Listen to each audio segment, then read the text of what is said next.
ثم لم يرتابوا وجاهدوا بأموالهم وأنفسهم في سبيل الله أولئك هم الصادقون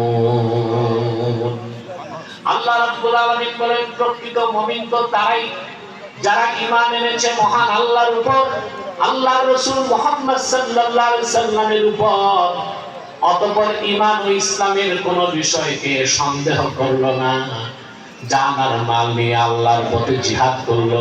আল্লাহ বলেন তারাই হচ্ছে সত্যবাদী। বলেন সুবহানাল্লাহ।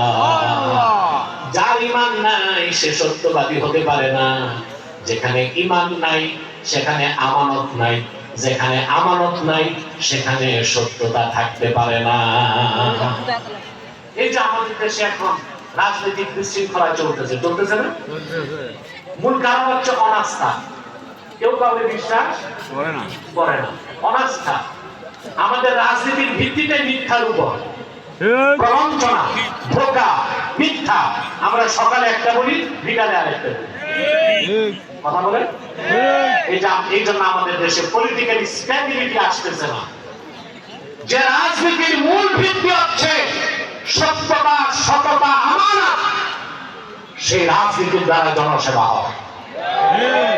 আর যে রাজনীতিতে পলিসি থাকে না, ডিপ্লোমেসি থাকে, ওই রাজনীতি দিয়ে পেটের সেবা হয়।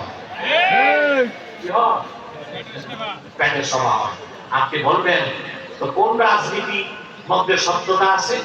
রাসূলুল্লাহ সাল্লাল্লাহু আলাইহি সাল্লাম ১৫০০ বছর আগে সাহাবায়ে কেরামকে যে রাজনীতির শিক্ষা দিয়েছেন সেটা ছিল খেলাফা।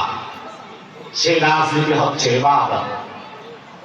আর আপনার রাজনীতি হচ্ছে ডেমোক্রেসি, পশ্চিমা রাষ্ট্র ব্যবস্থা।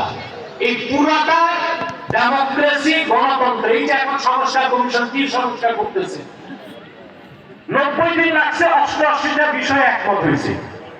কতদিন? আর যেগুলো পয়েন্ট অফ ডিসেন্ট, এগুলোতে একমত এখনো হয় নাই। এখন আবার আপনাদের মধ্যে দ্বন্দ্ব চলতেছে, গণভোট হবে কি হবে না। হবে তো কবে হবে? আমরা পশ্চিমাদের রাজনৈতিক আদর্শের অক্টোপাসে আটকা পড়ি।